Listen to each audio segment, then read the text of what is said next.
Bonjour tout le monde, j'espère que vous allez bien.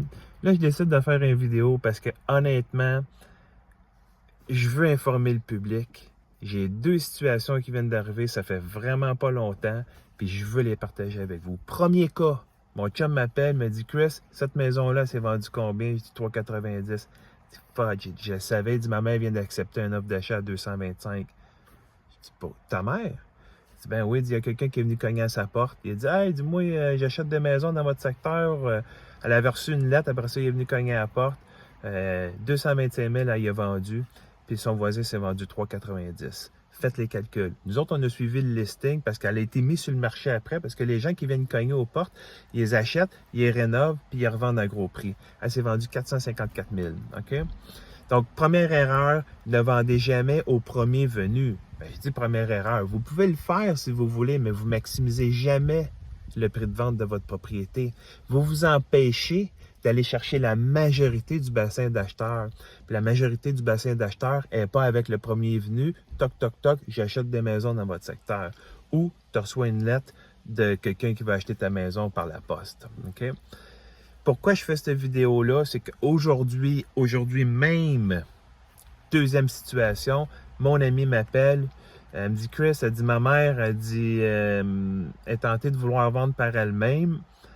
Il y a quelqu'un qui est venu chez eux qui lui a fait un offre. Je suis parfait. Je dis, on peut regarder ça si tu veux que je te donne mon idée par rapport à c'est quoi le marché. Elle dit, il y a d'autres courtiers qui sont venus, puis il y a plus de 100 000, il y a 100 000 et plus de différence entre les deux. Je dis, mais pourquoi tu vendrais 100 000 de moins? Elle dit, les gars, il est arrivé à la maison, toc, toc, toc, il a cogné, il dit, moi, il dit, j'achète des maisons, je les rénove, je les revends. Je vous poursuivrai jamais contre des vices cachés. Donc, cette personne-là va être protégée contre les vices cachés. Puis elle est tentée de vendre à cette personne-là parce qu'il lui a fait la promesse de ne pas vendre, de ne pas le poursuivre après la vente. OK? Faites attention. Faites attention. Il y a des clauses qu'on peut mettre dans les offres d'achat. Il y a des clauses qu'on peut mettre dans les déclarations du vendeur. Il y a des clauses qu'on peut mettre dans les contrats de vente pour venir justement protéger les parties. Ne soyez pas trop rapide à vendre par le premier venu, même si vous savez que le prix est 100 000 ou 150 000 en bas de ce que ça devrait se vendre. Consultez un professionnel pour avoir les bonnes clauses et les bonnes informations pour être bien informé et pour être bien protégé dans vos transactions. Faites attention, le premier venu à votre porte, toc, toc, toc, j'achète des maisons.